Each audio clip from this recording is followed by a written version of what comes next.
गुरु प्यारी साध संगत जी, आप सभी को प्यार भरी राधा स्वामी जी। आज जो हम आपको साखी सुनाने जा रहे हैं वो साखी गुरु नानक के बंगाल जाने के ऊपर है। एक बार श्री गुरु नानक देव जी और उनके दो चेले बाला और मर्दाना, उनको भी साथ लिया और उदासी के लिए चल दिए। तो उनकी कई रूहें होती हैं रास्ते में। जहाँ भी सतगुरु जाते हैं वहाँ जाने के पीछे कोई न कोई मकसद, कोई न कोई रीजन होता है, मगर इसके बारे में उनको ही पता होता है। वो हर एक को इन बातों का खुलासा नहीं करते कि वहां जाने का हमारा क्या मकसद है। तो गुरु नानक का बंगाल जाने का भी कोई मकसद था, कोई रीजन था।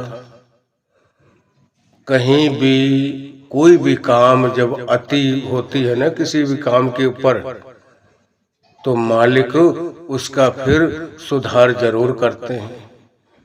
वो आप ही परमात्मा जाते हैं संत का रूप लेकर। वो गुरु नानक जो थे आम इंसान नहीं थे, वो खुद परमात्मा थे। और जब बंगाल की तरफ उन्होंने प्रस्थान किया, तीनों ने, बाला, मर्दाना और गुरु नानक, चलते रहे। पैदल के रास्ते हुआ करते थे। जहाँ भी रास्ते में रात होती वहीं अपना भजन कीर्तन करते और मालिक का नाम लेते। वहाँ किसी के घर पे रुकते, वहाँ अपना भोजन कर लेते। अब एक जगह 1-2 दिन रुके। वो कोई सेठ था। वो सेठ तो जा चुका था इस दुनिया से, मगर उसका एक लड़का था और वो अपनी उस दुकानदारी को संभालता था जो उसके पिता ने बनाई थी। तो उसके दुकान के सामने ही उन्होंने अपना डेरा लगाया हुआ था। गुरु नानक देव जी और उसके 2 चेले बाला और मर्दाना। तो गुरु नानक देव जी उस लड़के की तरफ देखकर हंसते थे जो सेठ था, वो दुकानदार। क्योंकि उस जो सेठ गुजर गया था उसने एक बकरी को पाला हुआ था। अब कहते हैं ना, जहाँ जिस चीज से हमारा लगाव ज्यादा होता है, जिस तरफ हमारा ज्यादा ध्यान होता है, हम आखिरी श्वासों में पर जहाँ जिस चीज को सोच रहे होते हैं, जिस तरफ हमारा ख्याल चल रहा होता है, हम उसी राह में बह जाते हैं। तो वो जो सेठ था उसका उस दुकान से अपनी से बड़ा लगाव था। उसने बहुत बड़ी एक दुकान बनाई। हमेशा नहीं कहीं भी जाया करता था। एक गद्दी उसने बनाई हुई थी, वहीं बैठा रहता था और लोग आते थे सामान खरीदने के लिए, और वहीं था। जब उसका इतना लगाव था उस घर से, अपनी दुकान से, और सबसे ज्यादा दूध पीने के लिए उसने एक बकरी थी, 2 उसके छोटे छोटे बच्चे थे। क्यों बढ़िया जो है वो भैंस का दूध नहीं पीता। क्या सोचता है कि भैंस का दूध बड़ा भारी होता है, इससे हमारा जो दिमाग है वो मोटी अक्ल वाला होता है, और बढ़िया गाय का दूध या बकरी का दूध पिएगा, हल्का दूध होता है, तेज तरार, उससे दिमाग बहुत तेज चलता है इन 2 जीवों के दूध को पीने से।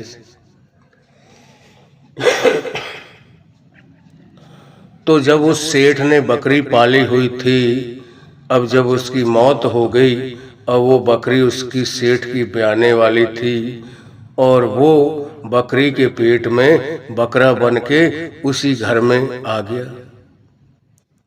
उसी घर में आया तो वहीं उस सेठ का घर था, जो सेठ तो चला गया था, उसका लड़का था एक, उसने वो दुकान संभाल रखी थी। नीचे दुकान थी, ऊपर उसने अपना चौबारा बनाया हुआ था, रहने के लिए जीना चढ़ाया हुआ था, और ऊपर वहीं उसका रहने की जगह बनाई हुई थी, घर परिवार वही था उसका। तो वो जो बकरा था ना, वो सेठ था, मगर उसके लड़के को उसके बारे में कोई ज्ञान नहीं था। वो तो सोचता था कि मेरा पिता गया, वो तो इतने दिन से उसको तो हम गंगा पे भी पहुंचाया है, उसका जितना जो क्रियाक्रम होता है वो भी करवा दिया। तो वो उसी के घर पे बकरी के एक पेट में जन्म लिया उसने, बकरे के रूप में, और वो उसी गद्दी पर जा बैठता था जहां की वो सेठ सारे दिन दुकान पर बैठा रहता था, दुकानदारी करता था। उस एक गद्दी बनाई हुई थी, वो बकरा जाता इधर उधर से और दुकान में खुला खाता और उस गद्दी के ऊपर बैठता। तो उस सेठ का लड़का अंदर से आता जब, तो वो देखता कि उस गद्दी के ऊपर बैठा है वो, तो बड़ी मस्ती से वो उसको डंडी मारता और दूर भगा देता। वो फिर जब अंदर चला जाता तो वो बकरा वहीं उस गद्दी के ऊपर जाकर बैठता। क्यों? क्योंकि उसको पावर थी कि अरे ये दुकान मैंने बनाई है, ये इतनी मैंने मेहनत से एक एक पैसा करके मैंने पैसे जोड़े हैं, ये घर मकान जगह ये सब कुछ मेरा बनाया हुआ है। अब वो उस बनिए का जो लड़का था वो उस बकरे को भगाता था, उसको पता नहीं था कि ये मेरा ही पिता है, ये बकरे में के रूप में अब फिर मेरे ही घर पे रहता है, इसी घर में आया हुआ है। जैसे कबीर साहब के हम वक्त की उनकी एक साखी सुनते हैं कि कबीर साहब किसी बुजुर्ग आदमी के पास, बुढ़े बाबा के पास जाया करते थे कि बाबा अब तो आप नाम शब्द ले लो, मालिक की भजन बंदगी किया करो। कहने लगे बाबा, वो कहते थे कबीर साहब से कि अभी गुरुजी मैंने ना अपने लड़कों की शादी करनी है, शादी के बाद फिर पोतों का मुंह देख लूं, फिर वो कर लूं, फिर ये कर लूं, या ये अपना कारोबार संभाल ले, फिर मैं अपने निश्चिंत होकर मालिक का नाम लूंगा। और वो भी एक गाय रखता था और गाय से उसका बहुत प्रेम प्यार था। और जब वो बुजुर्ग मर गया और वो गाय के पेट में बछड़ा बन के आया, जिसको कितना भुगतान देना पड़ा, कितने शरीर पे मारे खानी पड़ी, क्या क्या नहीं हुआ उसके साथ। उसी तरीके से उस बनिए के घर वो बनिया खुद गुजर चुका था, उसका लड़का दुकान पर रहता था, मगर उसके पास एक बकरी थी, और उस बकरी के जो बच्चे ने जन्म लिया वो बकरे के रूप में वो वही सेठ था, और वो उसी गद्दी पर जाकर बैठता था जहां वो सेठ बैठा रहता था। अब वो तो इस पावर में था कि भाई ये दुकान मेरी है, मैंने बनाई है, मैंने इसको इतना बढ़ाया है, इतना चलाया है। अब इस राज का पता उसके लड़के को तो पता नहीं था। वो जो बनिया का लड़का था वो उसको डंडी मारता और दूर भगा देता। तो गुरु नानक साहब को पता था, वो तो बहुत पहुंची हुई हस्ती थे। तो गुरु नानक एक दफा उस दुकान की तरफ, उस बकरी की तरफ देख रहा था और मुस्कुरा रहा था मन ही मन में। तो वहां बाला और मर्दाना उसके दोनों चेले बैठे हुए थे। वो गुरु नानक साहब से कहने लगे कि बाबा जी आप अकेले बैठे कैसे मुस्कुरा रहे हो, क्या बात है ऐसी? कोई अंदर का कोई राज है, कोई गहरी बात है? क्या बात है? आप इधर देखते हो तो हंसते हो।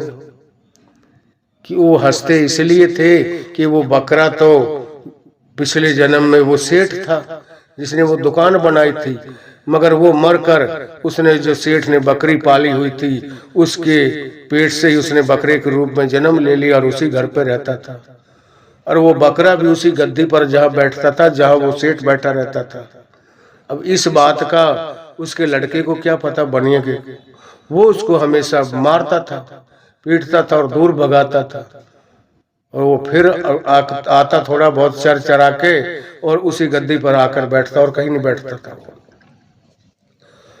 तो जब गुरु नानक साहब उस तरफ देख रहे थे और मुस्कुरा रहे थे तो बाला और मर्दाना ने पूछा गुरु नानक के चेलों ने कि बाबा जी क्या बात है ऐसी, क्यों आप इधर ही आपकी नजर लगी हुई है और इधर आप देखते हो और मुस्कुराते हो,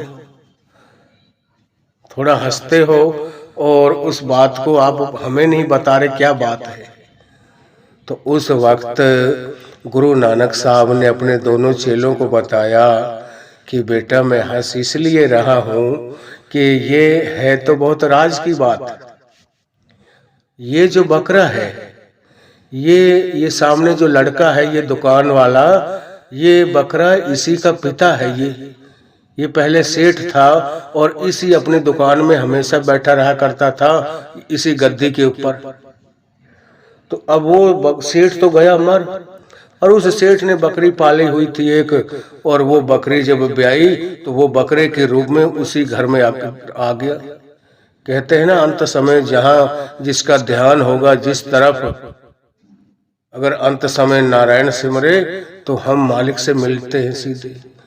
मालिक उसको अपनी शरण में ले लेता है। बाल बच्चों की तरफ ध्यान करते हैं तो सुअर की जूनी में जाते हैं। धन दौलत की तरफ अगर ख्याल चला जाता है तो माया का सर्प बनते हैं। तो इसलिए वो हमेशा उनकी तरफ देख के हंसता था और कह रहा था उन दोनों से, बाला मर्दाना से, कि बेटा यह इसका पिता है और इसको पता नहीं इस बात का। अब मुस्कुराने के ऊपर गुरु नानक साहब ने अपने दोनों चेलों को बताया कि भाई यह इन्हीं का पिता है, ये जो बकरा है ना, और बार बार उस दुकान की जो मेन गद्दी है जहां सेठ बैठता था खुद उसी जगह पर जाकर बैठता है। और इसके लड़के को कोई पता नहीं है। तब जाकर उसके लड़के को गुरु नानक साहब ने बुलवाया और उससे कहने लगा कि बेटा ये जो बकरा है, ये आपको पता है क्या है? कौन सी रूह है? ये कौन सा जीव है जो आपके पिता की गद्दी पे, जहां आपका पिता बैठा रहता था हमेशा, और ये कहीं से भी घूम फिर के आप इसको डंडा मारते हो और वहां से खड़ा कर देते हो और दोबारा ये उसी जगह पर जाकर बैठता है, क्या कारण है इसका? तो गुरु नानक देव ने उसके लड़के को बताया कि बेटा ये तुम्हारा ही पिता है। वो आज तक किसी सत्संग में नहीं गया था। उसका इस घर से, इस जगह से, इस दुकान से और इतना लगाव था हद से ज्यादा। और अंतिम समय में भी जब वो प्राण छोड़ रहा था तो उसका ख्याल अपनी दुकान की तरफ था कि ये मेरा लड़का कैसे चलाएगा इस दुकान को।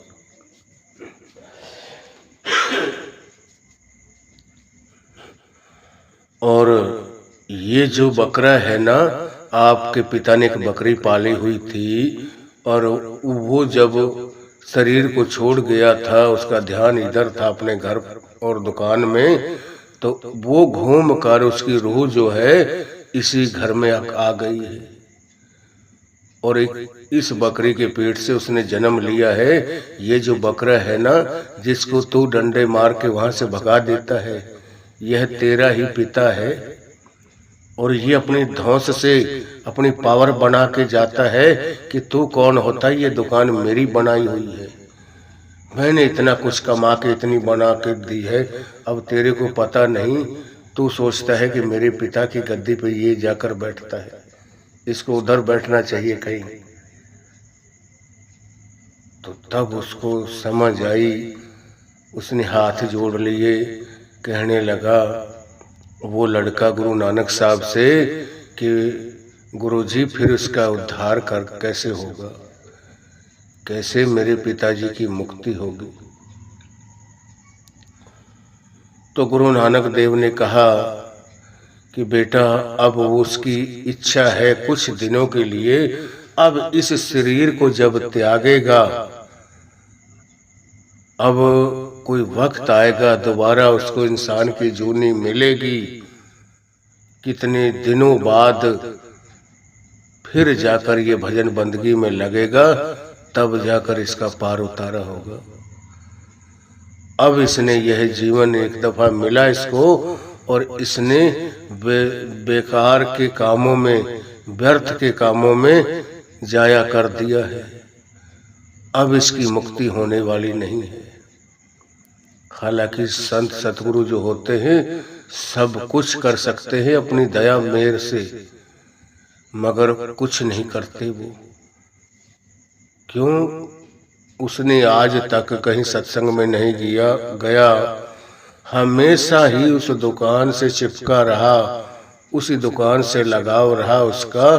अंत समय वो उसी घर में बकरा बन के आ गया और उसी गद्दी पे बैठता था। तो गुरु नानक देव ने कहा उसके लड़के से कि बेटा अब इसकी मुक्ति होगी, अब ये जन्म पे जन्म बदलेगा, एक दिन कोई ऐसा आएगा, ठीक है, मुक्ति की मंजिल पे ये पहुंचेगा। इसके ऊपर अब वो दया दृष्टि डल चुकी है, मेहर हो गई है, मगर अब जब तक इसकी मुक्ति नहीं होगी, जब तक दोबारा इंसानी जामा इसको नहीं मिलता। अभी ये भोग जूनियों में है, इन जूनियों को भोगेगा, 2 4 5 जूनियां तो ये कम से कम और भोगेगा, उसके बाद में इसको इंसान की जूनी मिलेगी। फिर ये संत मत से और मालिक के नाम से जुड़ेगा, कोई पूर्ण संत महात्मा को गुरु अपना बनाएगा। फिर वो जो युक्ति, वो तरीका बताएंगे मालिक के भजन स्मरण करने का, तब इसकी मुक्ति होगी। अब ऐसे नहीं कि हम मंदिर में गए और घंटा बजाया और वहाँ फेरी हमने लगाया और हम सोचे कि बस हम तो बहुत मालिक का नाम लेते हैं, बड़े उसके नाम से जुड़े हुए हैं। अरे इन चीजों से कहीं रूहानियत दौलत नहीं मिलती। इसीलिए वाणी में आता है, सेवा करे पर विध नहीं जाने। मुक्ति का कोई और ही जरिया है और तरीका है। इसीलिए संत कबीर साहब ने अपनी वाणी में फरमाया है, कोट नाम संसार में ताते मुक्ति न होए, आद नाम जो गुपत जप बूझे बिरला कोई।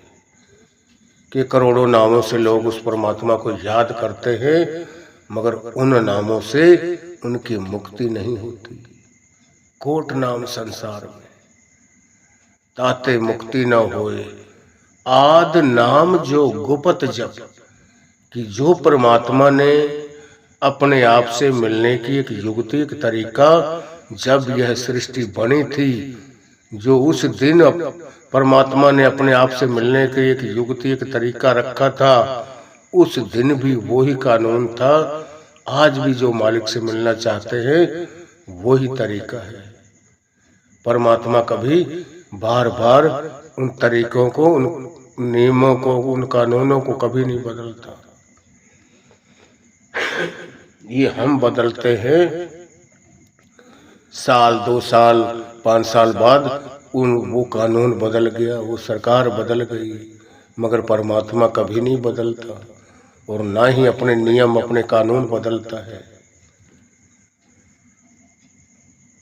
और जब उस लड़के को गुरु नानक साहब ने कहा कि बेटा इसकी अब मुक्ति तो होगी, मगर कुछ वक्त लगेगा,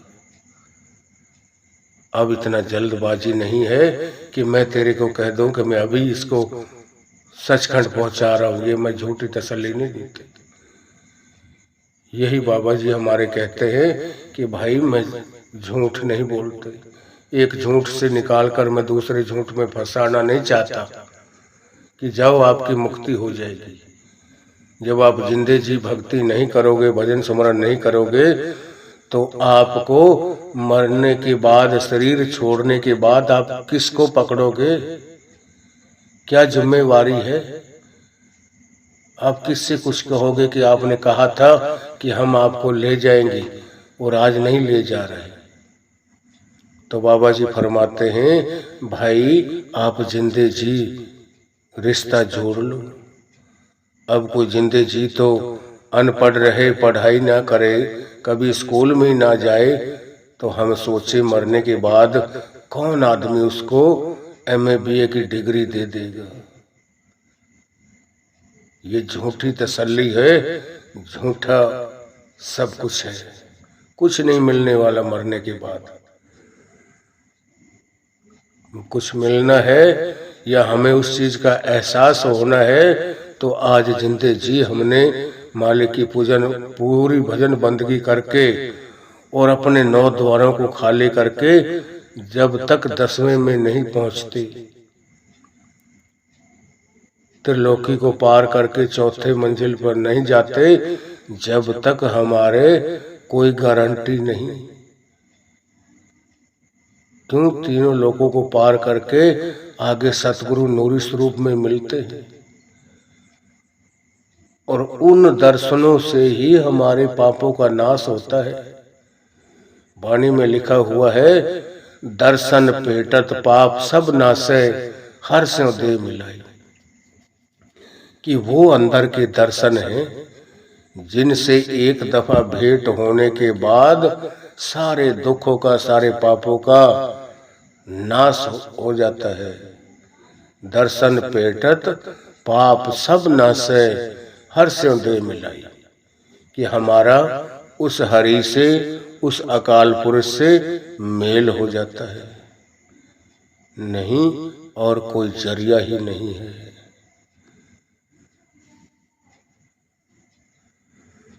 तो वहां से उन्होंने अपना डेरा उठाया गुरु नानक साहब ने और सीधा बंगाल की तरफ प्रस्थान कर दिया। और अब बंगाल में जब पहुंचे, बंगाल में जाकर बंगाल से पहले उन्होंने अपना डेरा जमा लिया। जैसे गांव से थोड़ा, गांव के बाहर, गांव की हद में, गांव से थोड़ी दूरी पर, और वहां वो डेरा बना लिया उन्होंने और वहां रहने लगे।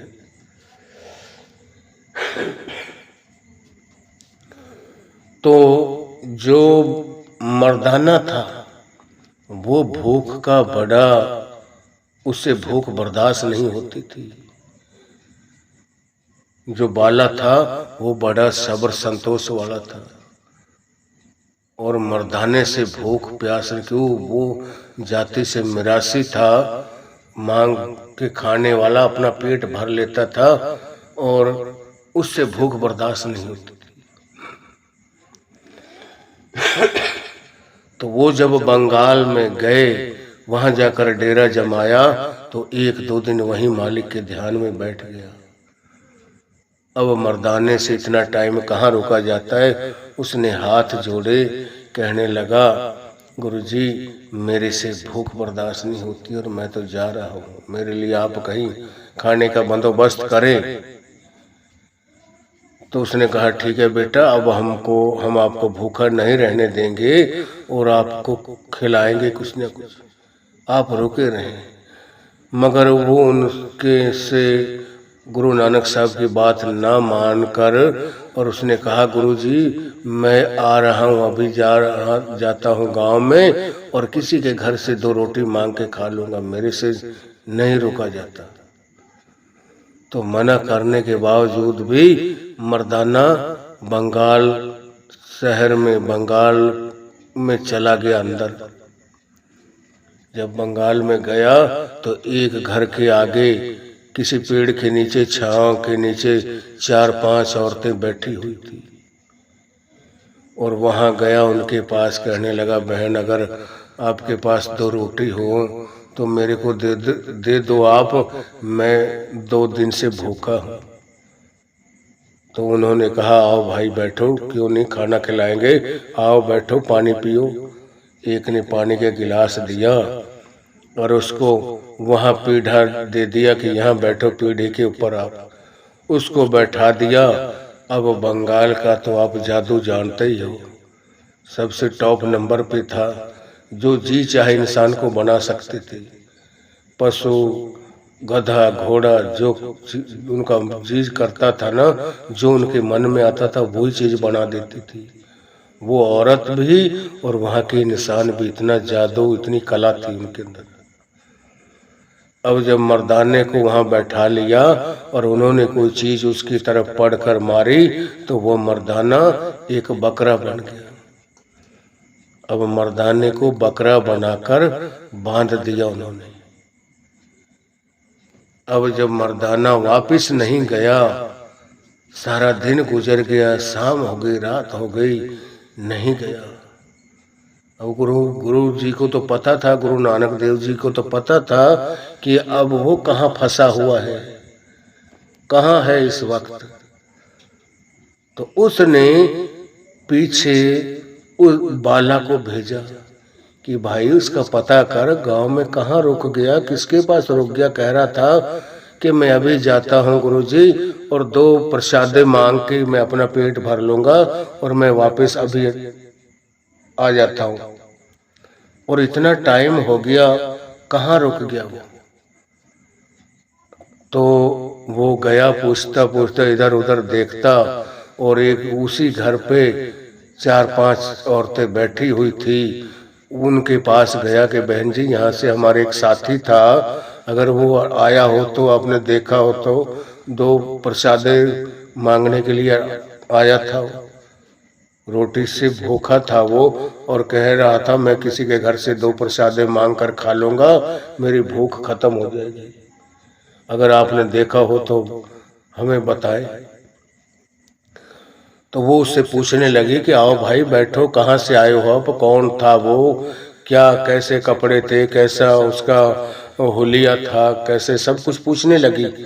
तो एक ने कहा आओ भाई बैठो, पीढ़ा डाल दिया उसके लिए, जैसे मोढ़े डाल देते, मोढ़ा वगैरह दिया बैठने को। और एक ने पानी का गिलास लाया कि लो भाई पानी पियो आप, कौन था, कहाँ से आए हो, कैसा है।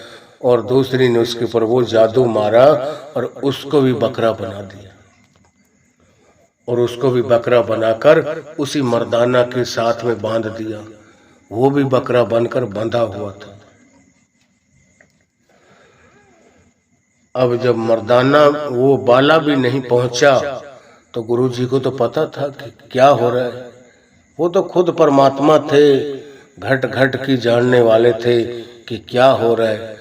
मगर उनका जो बंगाल जाने का रीजन था, कारण था, वो वही था कि उनके उस सारे जादू को, वो बंगाल का जो जादू था ना, सबको खत्म करने के लिए गए थे कि उनका जी चाहे जिसको बना देते थे बकरा वगैरह और काट पीट कर खा जाते थे। यह बंगाल का बहुत बुरा हाल था। और जब वो दोनों चेले नहीं आए, ना मर्दाना आया और बाले को भेजा पीछे ढूंढने के लिए, वो भी नहीं आया। तो आखिरकार गुरु नानक देव भी चल दिए उनको ढूंढने के लिए और गए। जाकर देखा गांव में बड़े अंदर वही 8-7 औरतें बैठी हुई थी, बातचीतें चल रही थी उनकी। तो वहां गुरु नानक देव ने पूछा कि बेटा यहाँ मेरे 2 चेले आए थे, एक पहले आया सुबह से, वो वापस नहीं आया, वो रोटी मांगने के लिए आया था, और दूसरे को मैंने भेजा कि उसको ढूंढ के लाओ, उसका भी कोई अता पता नहीं है। अगर आपने देखे हो कोई 2 आदमी नए अजनबी तो उनके बारे में आप बताएं कि आप वो किस तरफ गए हैं, कहाँ है कहाँ नहीं है। अब उनको तो पता सब था। अब उनके दिमाग में था कि इसको भी हम ऐसे ही बना देंगे। उसको उन्होंने कहा कि आओ बाबा बैठो, आप पानी वानी पियो। तो उन्होंने वही एक पीढ़ा दिया गुरु नानक देव को बैठने के लिए और एक औरत पानी लाई कि लो बाबा पानी पियो। और कहाँ से आए हो, कैसे थे वो आपके चेले, कैसे कपड़े थे, कब के आए हैं, कहाँ रहते हो आप। अब उनकी तो वही थी आदत से लाचार थी वो अपनी, और उनकी सोच थी कि इसको भी हम ऐसे ही बना देते, बकरा इसको भी बना के बांध देते। तो जब उसने पानी पिया और उन्होंने उसके ऊपर कोई चीज अपना जंतर मंतर पढ़ के वो कंकर या कोई चीज उधर फेंकी, तो गुरु नानक को क्या होना था? टस से मस नहीं हुई। अब वो जितनी जादूगरनी थी, जितना जादूगर थे वहां के, सब ने जतन कर लिए, सारी कोशिशें कर ली, मगर कुछ नहीं हुआ। आखिर उनका जो सबसे बड़ा कोई था माना हुआ वहां का इंद्रजाल, काला जादू, काला इलम जो होता है, सारे को जतन कर लिए, मगर गुरु नानक देव को कोई फर्क नहीं पड़ा, उसका कुछ नहीं बिगड़ा। और वो दोनों उसके चेले बकरे बनाकर बंधे हुए थे, तो उसने अभी उनको कुछ नहीं कहा। पता था कि ये बंधे हुए, ये यही है बाला और मर्दाना। तो बंगाल के अंदर जितना जादूगर थे, सब ने जंतर मंतर कोशिश कर ली, मगर गुरु नानक को कुछ नहीं कर पाए। अब जो उनका एक बड़ा था, बहुत वहां का पहुंचा हुआ एक बहुत बड़ा पेड़ था, पीपल का पेड़, कहने लगा कि मैं इसको आसमान में उड़ा रहा हूं, अगर आप में ताकत है तो इसको रोक कर दिखाए। तो जैसे उसने उसकी तरफ मंत्र मारा और फूंक मारी, कोई चीज पढ़कर मारी उस पेड़ की तरफ, तो वो जड़ समेत से उड़कर ऊपर आसमान की तरफ जाने लगा। जब ऊपर जाने लगा, अभी उसकी आधी जड़ जमीन में थी और आधी ऊपर छुकी थी ऊपर। जैसे गुरु नानक देव ने ऐसे हाथ किया अपना पंजा कि रोक, यहीं 1 इंच भी नहीं टहलना ऊपर नीचे, और वो उसके ऊपर दया मेहर की वो दृष्टि डाली, तो वो पीपल का पेड़ वहीं के वहीं रुक गया। अब उसको गुस्सा आया कि मैं तो इसको आसमान में उड़ा रहा था और ये तो कोई मेरे से भी ऊपर है, इसने उस पेड़ को वहीं रोक दिया है। और फिर उसने कहा कि मैं इस पेड़ को जलाकर राख बना दूंगा। वहां को जो बंगाल का सबसे बड़ा माना हुआ था, उसने कहा गुरु नानक देव से कि इस पेड़ को, इस पीपल के पेड़ को मैं जलाकर राख की चुटकी बना सकता हूँ। अगर आप इतने जादूगर हो माने हुए कोई, तो इसको आप उसी तरीके से हरा भरा करके दिखाना। तो गुरु नानक देव कहने लगे ठीक है भाई, ये भी आप कोशिश अपनी करके देख लो।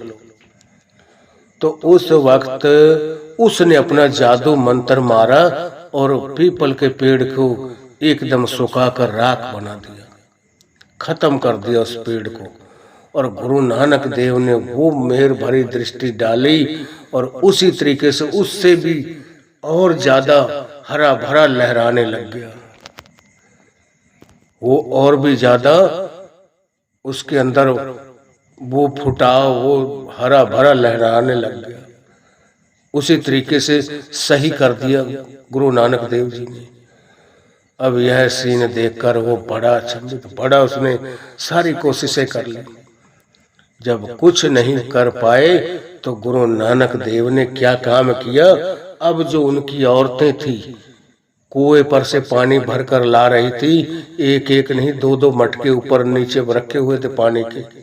कोई एक ला रही है, कोई 2 डबल रख के ला रही है। तो गुरु नानक देव ने उसकी तरफ देख के उनकी तरफ, और वो घड़े उनके सर के ऊपर ही चिपका दिए। अब वो उतारने की कोशिश करें, सर के ऊपर से घड़ा नहीं उतरे, वो सिर को ही चिपका दिया जादू मंत्र से गुरु नानक देव ने। अब वो इतनी कोशिश करें, पानी के घड़े भरे हुए को नीचे उतारने की कोशिश करें, मगर वो उतरने का नाम न ले। और जितने भी वहां की औरतें थी बाकी जो घूम रही थी खाली, उनको किसी को गधी बना दिया और किसी को कोई काली कुतिया बना दिया, किसी को कुछ बना दिया। वो गधी बना के उनकी औरतें वो खेतों में चरने लगी। अब वहां की गुरु नानक की कोई रोक कर नहीं पाया उसके जादू को, उसके इलम को, कि वो तो शब्द रूप दे वाणी रूप थे। शब्द के आगे किसी की ताकत नहीं चलती। कोई जादू टोना, किसी का कोई जंतर मंत्र कुछ नहीं करता। शब्द की वो ताकत है। ये शब्द की ताकत से सारी सृष्टि की रचना की है मालिक ने। उस शब्द से वो गुरु नानक देव जुड़े हुए थे। तो जब उन्होंने सारे को उनके घड़े सिर के ऊपर चिपका दिए, किसी को उनकी जितनी औरतें थी खाली घूम रही थी, किसी को गधी बना दिया, किसी को काली कुतिया बना दिया, किसी को कुछ, सबका बुरा हाल कर दिया। आखिर जो वहां के बड़े माने हुए थे वो गुरु नानक देव के पैरों में गिर पड़े, कहने लगे कि यहाँ तो कोई खुदा आ गया है आज इस बंगाल में, और इसके आगे हमारी कुछ नहीं चलती। तो गुरु नानक देव ने कहा कि भाई आप कसम उठाएं, आप वचन दें मेरे को कि आज के बाद में हम कभी गलत काम नहीं करेंगे। वो बाहर का कोई आदमी आ जाता बंगाल में, उसको भी अपना जादू मंत्र मार के बकरा बना देती थी और उसको काट पीट के वो खा जाते थे सारे। यह हालात थी वहां की। उनका अत्याचार का, उनका जुल्म का इतना प्रकोप बढ़ चुका था, हद से ज्यादा अति करने लगी, बहुत ज्यादा। वहां के जितने भी औरतें पुरुष थे सब के सब। तो गुरु नानक जब गए सिर्फ उनको सुधारने के लिए गए थे। गुरु नानक का बंगाल में जाने का और कोई रीजन नहीं था। आखिर जब उनके घड़े नहीं उतरे, वो औरतें उनकी गधियां बना दी सबको, तो जो आदमी बचे थे उनका जो सबसे बड़ा था माना हुआ कोई, वो गुरु नानक के चरणों में गिर पड़ा और बहुत गिड़गिड़ाया, कहने लगा गुरुजी हमको माफ कर दो, और हम आज आपको वचन दे रहे हैं कि आज के बाद में हम ऐसा कोई गलत काम नहीं करेंगे, किसी गरीब को हम सताएंगे नहीं। उस दिन के बाद से आज तक बंगाल का खाली नाम रह गया है कि यह जादू बंगाल से चलता है। मदारी आते हैं, इल्म दिखाते हैं, मगर अब ऐसा कुछ नहीं कर सकते। उसी दिन से फिर गुरु नानक ने कहा कि पहले मेरे दोनों चेलों को वो ही असल रूप दो। उन्होंने जो उनको बकरा बना के बांधा हुआ था वो दोनों सही किए, वो वही बन गए जैसे पहले थे, और उन्होंने माफी मांगी, उनके पैरों में गिर पड़े, कहने लगे गुरुजी आज के बाद में हम कभी भी ऐसा काम नहीं करेंगे।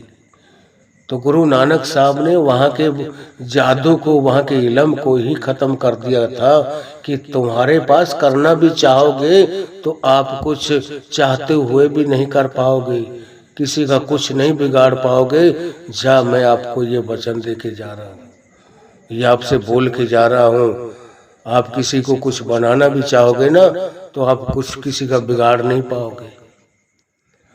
उस दिन से आज तक बंगाल का खाली नाम रह गया है कि बंगाल से ये जादू, काला इलम, इंद्रजाल जितने चले हैं ये वहां से शुरुआत है।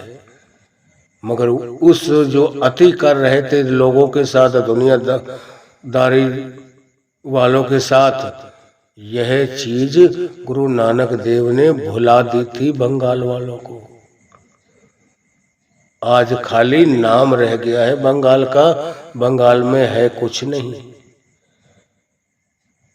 तो इस साखी से आपको यह पता चल गया होगा कि संत महात्मा, जहाँ पूर्ण संत महात्मा जाते हैं, पूरे गुरु जाते हैं ना, वहाँ कुछ न कुछ उनका रीजन जरूर होता है, कोई कारण जरूर होता है वहाँ जाने का, कि वहाँ किसको सुधारना है, किसकी वहां जाकर मुक्ति करनी है, कौन सी हमारी रूह है ऐसी जो आज तक फंसी हुई है, वहां किसका जाकर उद्धार करना है, भटके हुओं को सीधे रास्ते पर लाना है। यह पूर्ण संत महात्माओं का एक अनोखा, एक निराला ढंग है उनको सुधारने का। तो हमें भी चाहिए हम इस साखी द्वारा अपने आप को संभालें, अपनी सोच को ठीक करें, जब जाकर मालिक हमारे पर खुश होगा और हमारी भक्ति की लाज रखेगा। और हमारे सारे कामकाज वो आप मालिक करता है। दासा कारज आप सवारे ए उस दी वड्याई, कि अपने दासों के, अपने सच्चे सेवकों के फिर वो सारे कामकाज खुद परमात्मा करता है। अगर आप हमारे रूहानी साखियां चैनल पर नए हैं तो हमारे चैनल को लाइक व सब्सक्राइब जरूर करें, जब आपको यह साखी पसंद आए। नहीं तो कोई जरूरी नहीं, कुछ नहीं करना। और कमेंट में राधा स्वामी लिखें और यह भी लिखें कि हम कहाँ से सुन रहे हैं और हमें यह साखी कैसी लगी। राधा स्वामी जी।